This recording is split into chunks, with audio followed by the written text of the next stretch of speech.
नमस्कार friends, let's study together पे आपका स्वागत है। आशा करता हूँ सभी स्वस्थ होंगे और इस बीमारी से अपने देश को भी स्वस्थ ही निकालेंगे। लेक्चर स्टार्ट करने से पहले कुछ सेकंड्स आपसे ये लेना चाहता हूँ। जैसा कि मैंने आपको कल बताया था कि जो लेक्चर की डेट है उसके रिगार्डिंग, तो मेरे कुछ स्टूडेंट्स हैं जिनको मैं यहाँ पढ़ाता हूँ, उन्होंने रिक्वेस्ट की थी कि सर लेक्चर की डेट जैसे एज जो वर्ड में चल रहा है वैसे ही चलने दीजिए, जैसे न्यूज़पेपर में आता है ना आज की डेट का, तो हम कल की डेट में पढ़ लेंगे, लेकिन डेट आज की होनी चाहिए एज जो बाकी सभी पढ़ाते हैं उसी की तरह। तो मैंने भी आज एक दिन को आगे बढ़ा के 9 जून 2020 में ये वीडियो रिकॉर्ड किया है। तो सबसे पहले स्टार्ट करने से पहले हम आज का एक मोटिवेशनल कोट देख लेते हैं। मोटिवेशनल कोट है, the key to success is to focus on goal not obstacles. ये सफलता की जो चाबी है या कुंजी है वो क्या है, केवल हमें अपने लक्ष्य की तरफ देखते रहना है, अपने लक्ष्य पे ही फोकस रखना है। अगर हम परेशानियों को देखने लग गए तो हमारा अपने लक्ष्य से ध्यान भटक सकता है।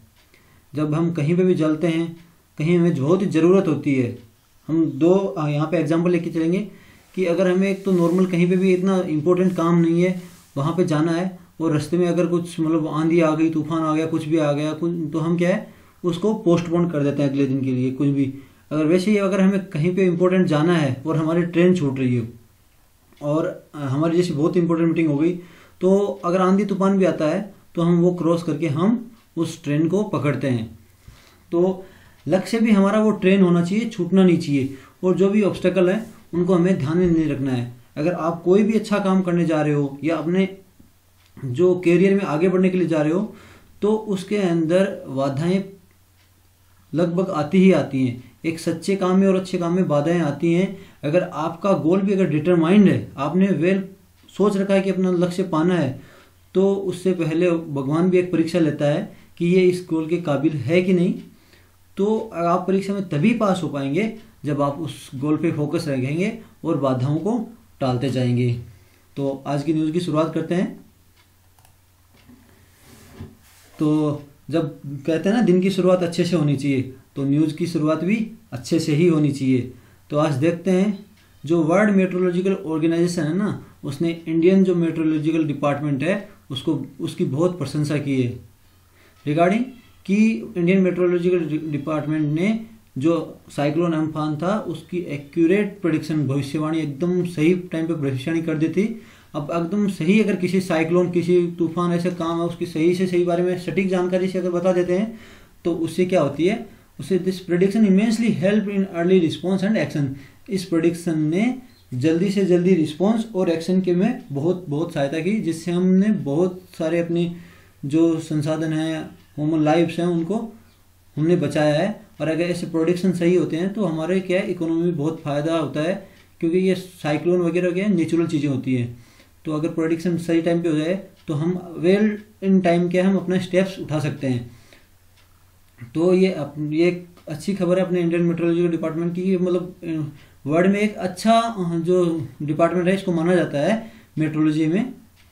अब क्या है इसके बारे में आगे देख लेते हैं। जो regional specialised meteorological centre for tropical cyclone और नॉर्थ इंडियन ओशियन, जो ये है, ये कहाँ पे बेस्ड है, BESCD based in New Delhi. जैसे हमने कल परसों जो न्यूज़ पढ़ी थी उसमें बताया था कि जो साइक्लोन्स होते हैं उनके नाम के लिए ये रीजनल स्पेशलाइज्ड मेट्रोलॉजिकल सेंटर क्या है, ये रिस्पॉन्सिबल होता है। जो भी अपना जो साइक्लोन आता है इंडियन ओशियन में, इनमें तो ये रिस्पॉन्सिबल होता है। इनका नामकरण अलग अलग देश देता है, जो ऑलरेडी पहले से ही एक लिस्ट में दिया हुआ होता है अलग अलग देश के द्वारा।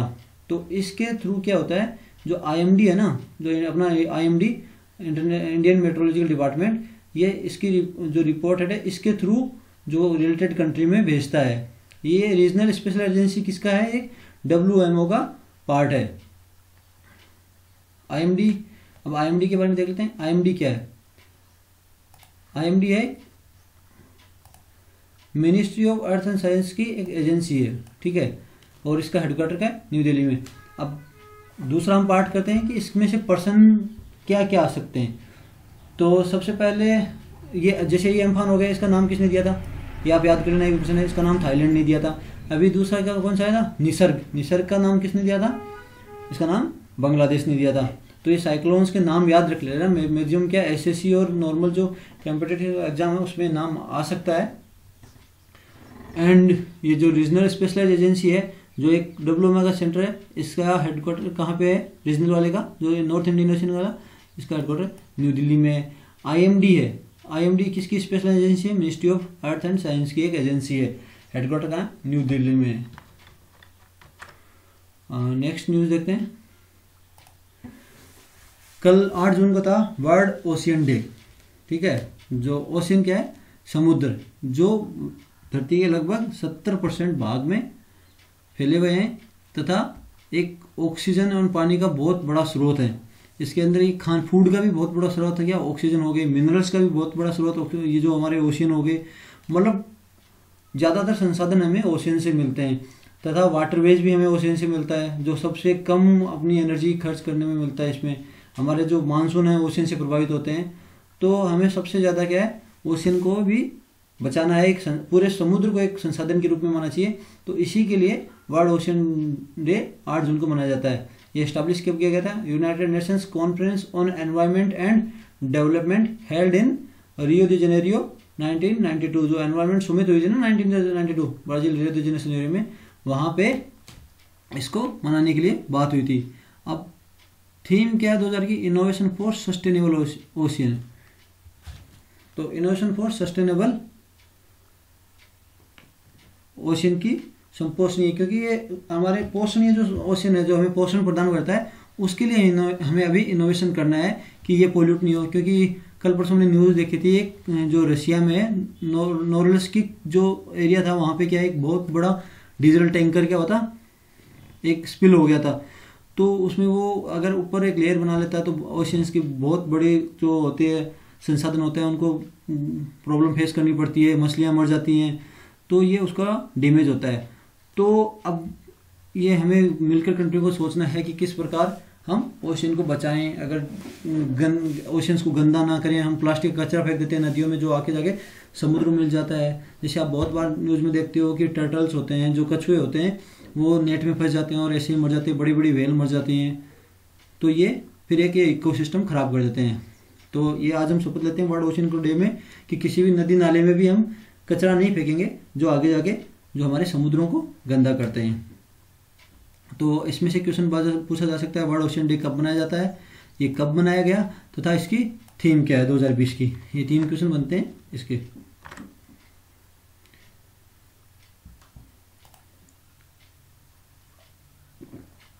सॉरी, नेक्स्ट न्यूज़ क्या है, ग्लोबल इकोनॉमिक प्रोस्पेक्टस, ठीक है, GEP, जो इसने क्या है जून 2020 वर्ल्ड जो global economic prospectus June release by world bank, जो ये प्रोस्पेक्टस क्या है वर्ल्ड बैंक के द्वारा रिलीज किया गया। तो पहला क्वेश्चन यही बन गया, ग्लोबल इकोनॉमिक प्रोस्पेक्टस किसके द्वारा रिलीज किया जाता है, वर्ल्ड बैंक के द्वारा रिलीज किया जाता है, ठीक है, ये याद रखना।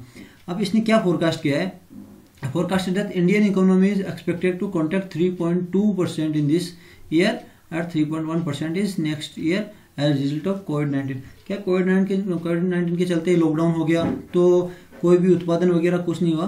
तो अभी क्या है, जो इंडिया की इकोनॉमी है वो 3.2% का सिमट जाएगी, तथा नेक्स्ट ईयर 3.1% पे ही रह जाएगी।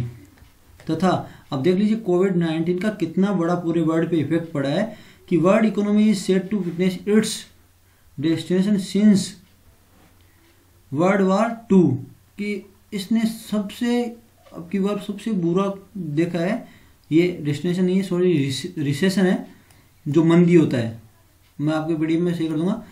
तो इट्स रिसेशन जो वर्ल्ड वॉर 2 के बाद में सबसे बड़ी मंदी यही आई है, ठीक है, वर्ल्ड वॉर 2 के समान ही होगी एक तरह की, केवल जो सिमट के रहेगी 5.2% दिस ईयर। ओके, तो ये आप लिखने के लिए आ सकता है कि ये वर्ल्ड कोविड-2 ने वर्ल्ड इकोनॉमी क्या बोला है। और इसमें क्या दिखा है 60 मिलियन, मतलब 6 करोड़ लोग जो एक्सट्रीम पॉवर्टी लाइन में भी इसमें एंटर कर सकते हैं। क्योंकि जो कहीं पे भी जब हमारे कुछ बंदे थे विदेशों में काम कर रहे थे, कुछ जो अलग अलग जगहों में काम कर रहे थे, वो मिग्रेंट होकर कहाँ पे चले गए, वापस बैकवर्ड गाँव में चले गए। और गाँव, अभी सबसे बड़ा असर क्या पड़ेगा आगे आप देख लीजिए, आपको कैसे लिंक करना है चीज़ों का। अब जो लोग गाँव में चले गए हैं, ठीक है, अब गाँव में ये सारा काम किस पे जोर पड़ेगा, ये एग्रीकल्चर पे जोर पड़ेगा, ठीक है। अब क्या होगा, जैसे पहले एक खेती पे परिवार में चाहे 4 लोग थे, अब 4 लोग में उस खेती पे केवल एक बंदा खेती कर रहा था और बंदे सारे और 3 बंदे क्या है इकोनॉमी में हिस्सा बढ़ा रहे थे किसी इंडस्ट्री में काम करके। अब वो सारे उन्होंने क्या है बैकवर्ड मूवमेंट किया है, रिटर्न मूवमेंट किया है, और वो चारों के चारे बंदे उसी एग्रीकल्चर पे आ गए। तो एक तो इंफ्रास्ट्रक्चर में जो काम कर रहे थे वो कमी आ चुकी है वहाँ पे, क्योंकि इंडस्ट्री बंद होगी। अब पता नहीं अभी तक भी विड्रॉ हो रहे हैं देशों से अपने बंदे, जानिए अभी भी जैसे वंदे भारत मिशन चला हुआ है, समुद्र सेतु चला हुआ है, वो दूसरे से देशों से बंदों को लेके आ रहा है। तो और ये भी आप देख लेना कि एक हमारे जो दूसरे देशों से जो मनी आती थी अभी उसमें भी कमी हो जाएगी बहुत बड़ी, क्योंकि सारे देशों से हमारे बंदे वापस विड्रॉ कर लिए गए हैं इंडिया के लिए। तो अभी दूसरे देशों से भी हमारे कोई मनी नहीं आएगी और इधर सारा जोर एग्रीकल्चर पे बढ़ जाएगा। तो एग्रीकल्चर के लिए भी हमें अभी इतना ज़्यादा डिपेंड हो जाएंगे और इतना हम लोग वहीं पे खाना खाने लग जाएंगे,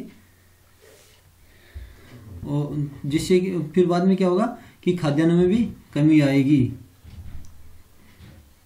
और क्या है सबसे ज़्यादा इफेक्ट किस पे पड़ेगा, जो countries most land on global trade, जो ग्लोबल ट्रेड पे सबसे ज़्यादा निर्भर हैं, टूरिज्म पे जिस देश का सब कुछ चलता है, जैसे कुछ देश हैं जिनका टूरिज्म ही सेक्टर सबसे बड़ा सेक्टर है, उसी से उस देश की आमदनी चलती है। जो एक्सटर्नल फाइनेंसिंग हो गई, दूसरे देशों की फाइनेंस और कमोडिटी एक्सपोर्ट, और कुछ देश हैं जो केवल एक्सपोर्ट पे ही, अब सारे इससे मिला के सारे हो गए कि एक्सपोर्ट पे ही उनकी ज़िंदगी टिकी हुई है, तो उन पर सबसे ज़्यादा असर पड़ेगा। क्योंकि अभी क्या टूरिज्म बिल्कुल भी बंद हो जाएगा, टूरिज्म नहीं आएगा, उनका एक्सपोर्ट दूसरे देशों में होगा नहीं। तो जैसे हमारे प्रधानमंत्री जी नरेंद्र मोदी जी का एक भाषण था कि अभी हमें सेल्फ रिलायंट बनना है, हमें आत्मनिर्भर बनना है, दूसरों पर हमें आत्मनिर्भरता को ख़त्म करना होगा, तभी हमारा देश अभी सस्टेन कर पाएगा। क्योंकि अभी मुझे नहीं लग रहा है अगले 1-1.5 साल में भी हम इस जो टूरिज्म सेक्टर है, एक्सटर्नल सेक्टर जो हो गया, टूरिज्म सेक्टर कहाँ से, जो विदेशों से टूरिज्म आते हैं, अपने देश के टूरिज्म वाले नहीं, और जो एक्सटर्नल फाइनेंसिंग हो गई, कमोडिटी एक्सपोर्ट हो गया, एक्सपोर्ट में भी अभी कमी आएगी। तो ये सबसे ज़्यादा हार्ड हिट होगा। तो सबसे ज़्यादा अभी सभी को क्या करना है, सेल्फ रिलायंट मतलब आत्मनिर्भरता की ओर ध्यान रखना है। तो 2-3 क्वेश्चन हो गए, कितना हो सकता है वर्ल्ड इकोनॉमी ने फर्स्ट बार वर्ल्ड वार 2 के बाद कितने पे रिसेशन पे आई है, 5.2%। ये नहीं पूछा जाएगा क्या 60 मिलियन, ये आपको आंसर राइटिंग में बहुत ज़्यादा ये इंपॉर्टेंट क्वेश्चन आपके लिए आंसर बन सकता है, आप अगर बड़ा बना के लिखो तो। नेक्स्ट न्यूज़ पे चलते हैं। The Yale and Columbia universities release the environmental programme index. तो पहला क्वेश्चन आ गया, जो एनवायरमेंट प्रोग्राम इंडेक्स 2020 कहाँ किसने रिलीज किया, याले एंड कोलंबिया यूनिवर्सिटीज़ ने। अब इसमें क्या है, एक ये बुरी खबर है, जो India has ranked 168 out of 188 countries, ठीक है। तो ये 180 देशों में इंडिया ने 168 पोजीशन ली है, तो एक बड़ी बुरी खबर है। थोड़ी सी अच्छी खबर है, इंडिया ने पहली बार 2 से 177 रैंक पाई थी, तो अभी थोड़ा सा उभर के आए हैं। लेकिन एक जैसे कहावत है कि अपने पास कुछ ना हो लेकिन क्या पड़ोसी के अगर पास कुछ हो तो उससे ज़्यादा चिढ़ लगती है। ऐसा होना नहीं चाहिए, लेकिन क्या होता है, ये होता है। तो ये थोड़ा सी बुरी ज़्यादा और भी खबर है कि जो साउथ एशियन कंट्रीज़ हैं अपनी, उसमें हमारे जो क्या है, इंडिया केवल एक ही देश से आगे है, वो किससे, अफगानिस्तान, और सारे देशों से हम पीछे हैं। तो ये सबसे बुरी खबर है कि हम जहाँ साउथ बोला जाता है कि 21st सेंचुरी इंडिया की होगी, तो हमें एनवायरनमेंट को भी आगे लेके चलना होगा, और हम साउथ एशियन कंट्रीज़ में ही सबसे पीछे हैं। साउथ एशियन कंट्रीज़ में क्या है, इतना कोई वेल डेवलप्ड कंट्रीज़ नहीं है, लेकिन हम उनसे भी पीछे हैं। पाकिस्तान हो गया, नेपाल, भूटान, सभी से हम पीछे हैं। तो ये बहुत बुरी नज़र है। सभी को अभी आज से अपने देश को ऊपर लाने के लिए एनवायरनमेंट के लिए अच्छे प्रोग्राम चलाने पड़ेंगे।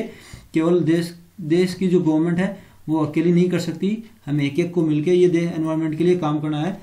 क्योंकि ये एनवायरनमेंट केवल गवर्नमेंट के लिए नहीं, हमें हमारे बच्चों के लिए, अपने पोतों के लिए करना है। क्योंकि कहा जाता है ना, संसाधन हमारे नहीं होते, हमने अपनी आने वाली जो पीढ़ियाँ होती है उनसे लोन पे ले रखा है, ये हमें वापस उनको देना है। इसमें क्या है, डेनमार्क ने फर्स्ट रैंक पाई है, लग्जमबर्ग ने सेकंड रैंक, स्विट्जरलैंड ने third rank and United kingdom ने 4th रैंक। ठीक है, तो ये रैंक याद रख लेना किसने क्या है। और चाइना क्या है 120वीं पोजीशन पे आ गया क्योंकि चाइना ने अभी कुछ एक क्षेत्र में डेवलपमेंट किया था। तो ये याद रख लेना इंडिया की कौन सी रैंक है, आंसर राइटिंग में काम आएगा। कौन से देश कितने पे हैं, हमारे पड़ोसी देशों का क्या हाल है, तथा चाइना कौन सी रैंक पे है। अभी नेक्स्ट न्यूज़ है, इंडिया ने क्या साइन किया, India signed MOU with Denmark in corporation in power and sector. तो इंडिया ने क्या पावर सेक्टर में भी डेनमार्क के साथ एक मोमेंटम ऑफ अंडरस्टैंडिंग साइन किया है। तो किस चीज़ के लिए क्या, field of flexibility in grid, offshore जो विंड होती है समुद्र किनारे, लॉन्ग टर्म एनर्जी की प्लानिंग होनी चाहिए, वेरिएबिलिटी इन रिन्यूएबल एनर्जी पे ध्यान देना है प्रोडक्शन के लिए। इसके लिए हमने एक ये MOU साइन किया है। तो हम थोड़ा प्रक्षेप में देख लेते हैं डेनमार्क कहाँ है, क्वेश्चन में पूछा जा सकता है। तो ये है जर्मनी के जस्ट पास, जो ये स्वीडन, नॉर्वे, यूनाइटेड किंगडम के पास ये डेनमार्क पड़ता है यहाँ पे। अब देख लीजिए, अब इसके ये एक लैंडलॉक्ड कंट्री नहीं है, इसके नॉर्थ सी तथा बाल्टिक सी से उधर घिरा हुआ रहता है। ये भी पूछा जा सकता है लैंडलॉक्ड कंट्री है नहीं, और जिसका बॉर्डर टच करता है इधर जर्मनी से और इधर ऊपर की साइड में स्वीडन से। और इसी के प्रक्षेप में हम देख लेते हैं अपना इंडिया कहाँ है, ये यहाँ से इंडिया रह गया। हम यहाँ से फ्लाइट करेंगे और ऐसे आएंगे, ठीक है। और इसी में हम आगे एक न्यूज़ आएगी, उसमें देख लेते हैं ईरान। आगे की न्यूज़ के लिए पहले ही ईरान देख लेते हैं। ये रहा ईरान, ठीक है। तो ईरान अभी क्या है, यहाँ पे एक पोर्ट, कौन सा बताना, चाहबार पोर्ट है ना, वो इंडिया डेवलप कर रहा है, ठीक है। तो आप ये न्यूज़ याद रखना, India, Iran and Denmark. Iran landlocked country नहीं है, पर्शियन, ये gulf of Oman and Persian gulf तथा कैस्पियन सी इसको टच करते हैं, ठीक है। अभी एक नेक्स्ट क्वेश्चन है, इसमें ये डेनमार्क के पावर कॉर्पोरेशन के साथ किसके साइन किया है। ये तो बहुत सारे साइन हो चुके हैं, क्वेश्चन नहीं आएगा, लेकिन डेनमार्क आपको ध्यान में रखना जरूरी है। अब नेक्स्ट न्यूज़ है, an artificial intelligence based algorithm developed by scientist working at institute of advance study in science and technology for faster production and diagnosis of oral cancer. तो ये पूछा जा सकता है क्वेश्चन कि जो ओरल जो कैंसर होता है उसके लिए जो एक एल्गोरिथम डेवलप किया गया है वो कौन सी इंस्टीट्यूट के द्वारा किया गया था। तो institute of advance study in science and technology, ये SSC वगैरह के लिए क्वेश्चन इंपॉर्टेंट है।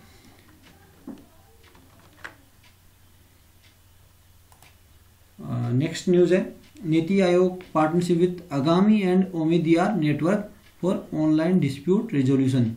तो ये वेरी इंपॉर्टेंट है। अभी क्या है कि न्यायिक क्रिया के अंदर बहुत सारे पेंडिंग, करोड़ों केस पे अभी पेंडिंग पड़ी है, तो उनका किसी ना किसी तरह से रिजोल्यूशन होना बहुत ज़रूरी है, क्योंकि ये एक हमारी न्यायिक व्यवस्था पे प्रश्न उठाता है कि हम किस तरह के केस पहले सुने, क्योंकि जिसमें आप आम आदमी बहुत ज़्यादा अपने पैसे उलझा देता है कोर्टों के अंदर। कोर्टों के चक्कर, कहते हैं ना, कोर्टों के चक्कर लगाते लगाते चप्पल घिस जाती है, लेकिन केस फिर भी नहीं खत्म होता, अगली वीडियो तक केस चलता रहता है, ठीक है। तो ODR is a resolution of dispute primary small and medium value cases.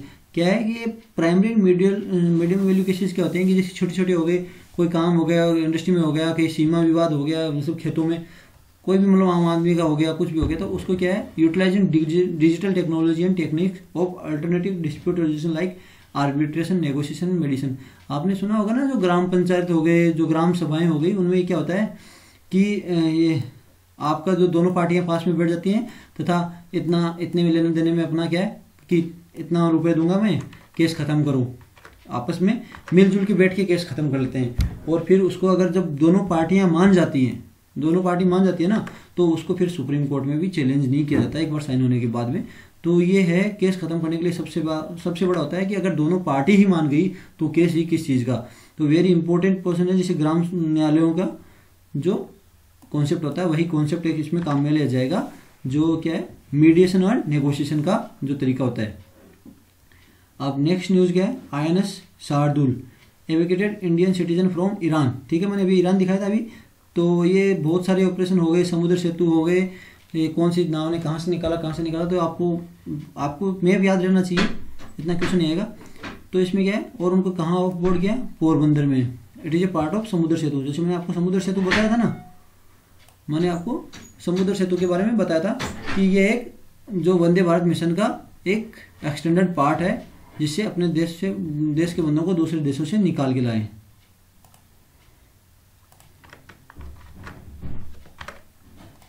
अभी नेक्स्ट न्यूज की चलते हैं। Richard Dawkins award for 2020 has been awarded to writer, poet and lyricist Javed Akhtar for critical thinking, advancing and progress of human. तो क्या है कि जो जावेद अख्तर जी को ये अवार्ड मिला है, he is become the first Indian to receive the prestigious. ये इसलिए इंपॉर्टेंट हो जाता है कि जो फर्स्ट इंडियन है वो बन जाते हैं, उनको ये मिलता है। तो उनको किस लिए मिला है? Distinguish individual from field of scholarship, education, science and entertainment के लिए मिला है।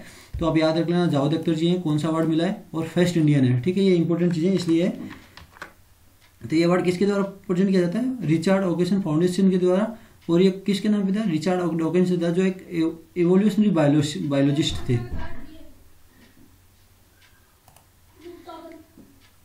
रेयर, अभी नेक्स्ट न्यूज पे आते हैं। Rare earth based magnetocaloric material has been developed by scientist of international advance research centre for power metallurgy and new materials.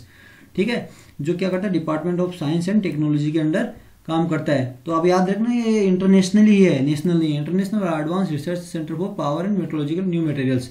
अब इसका क्या काम है? ये material can be use for treatment of cancer. Cancer के ट्रीटमेंट के लिए काम में लिया जाता है। अभी हम आपको बताते हैं ये क्या काम करेगा। ये मैग्नेटिक मटेरियल्स विच, अगर हम इसको क्या है, मटेरियल्स विच ऑन एप्लीकेशन और removal magnetic field make material warmer and cooler. अगर इसका हम मैग्नेटिक फील्ड किसी चीज पे अप्लाई करते हैं तो वो गर्म हो जाएगी, और उसकी मैग्नेटिक फील्ड को अगर हम विड्रॉ कर देते हैं, हटा देते हैं, तो वो कील हो जाएगी। अब इसका इसमें क्या काम आएगा? अब देखिए ये नीचे क्या है? General temperature to kill tumour cell is 40 to 45 degree Celsius. अगर नॉर्मल टेम्परेचर क्या होना चाहिए? 40 and 45 डिग्री सेल्सियस होना चाहिए। यानी the controlling the temperature is drawback of magnetic hyperthermia, कि ये एक सेटबैक होता है कि अगर इसको कंट्रोल नहीं कर पाते हैं तो इसका ड्रॉबैक में मैग्नेटिक हाइपरथीमिया का एक कंट्रोल नहीं कर पाता है, जो कि हमारी हेल्थी सेल को भी डैमेज कर देता है। तो अभी क्या है, इसको इसके ऊपर लगा देंगे, मैग्नेटिक फील्ड छोड़ देंगे तो वो इसका टेम्परेचर कंट्रोल कर देगी। हम इसका टेम्परेचर को 40 के बीच में लगा देंगे, इसको जो होती है मैग्नेटिक फील्ड को अप्लाई कर देंगे। और अगर 45 से ऊपर टेम्परेचर जाने वाला होगा तो इसको हम विड्रॉ कर लेंगे, तो ये टेम्परेचर मेंटेन करता रहेगा। तो ये आप याद रखना है कि ये एक इंस्टीट्यूट है, किसके अंदर काम करता है। और ये जो मटेरियल है मैग्नेटोक्लोरिक मटेरियल होता है, वो किसके काम में आता है?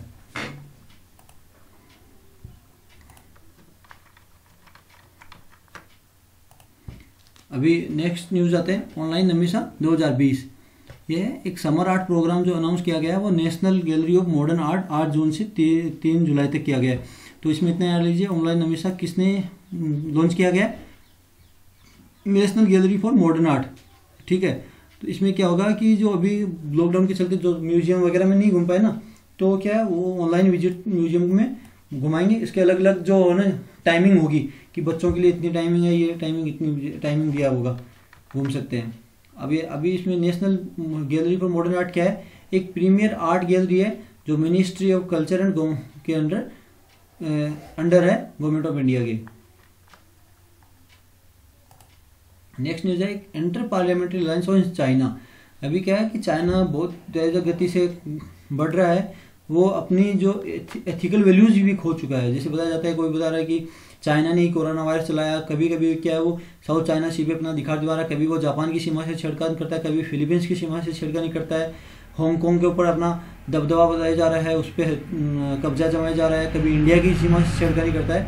तो क्या है कि वो अपनी पावर जो अपनी जीडीपी का क्या है गलत यूज कर रहा है। तो इसके लिए क्या क्या है, एक इंटरनेशनल क्रॉस पार्टी ग्रुप है लेजिस्लेटर की, जो क्या working towards reform how democratic countries approach China, कि उसमें रिफॉर्म कर रहा है कि जो डेमोक्रेटिक कंट्री हैं, जो लोकतंत्र वाले जो देश हैं, वो उनका चाइना के प्रति कैसे अप्रोच होना चाहिए। अब सारे डेमोक्रेटिक भी मिल गए, क्योंकि एक China is a communist country. ठीक है, वो कम्युनिस्ट कंट्री है। और आजकल क्या है, जनता का शासन है, तो यहाँ की जनता का क्या है, ऑपरेशन हो रहा है, मतलब उन पे दबाव डाला गया है, एक्सप्लॉयटेशन हो रहा है, तो ये उनके अधिकारों का हनन है। तो क्या डेमोक्रेटिक कंट्रीज मिलके इसको चाइना को दबाव डालने के लिए ये एक ग्रुप बनाया है। तो और उस समय किस समय IPAC was form at that time when China is defending national security registration that has been design to dilute the economy of Hong Kong. एक उसने नेशनल सिक्योरिटी एक्ट जो पास करा रहे हैं, जो हांगकांग की जो नेशनल जो ऑटोनॉमी है उसको डाइल्यूट कर रहा है। तो उसके लिए ये उस टाइम पे किया है कि हांगकांग की जो ऑटोनॉमी है वो डाइल्यूट ना हो।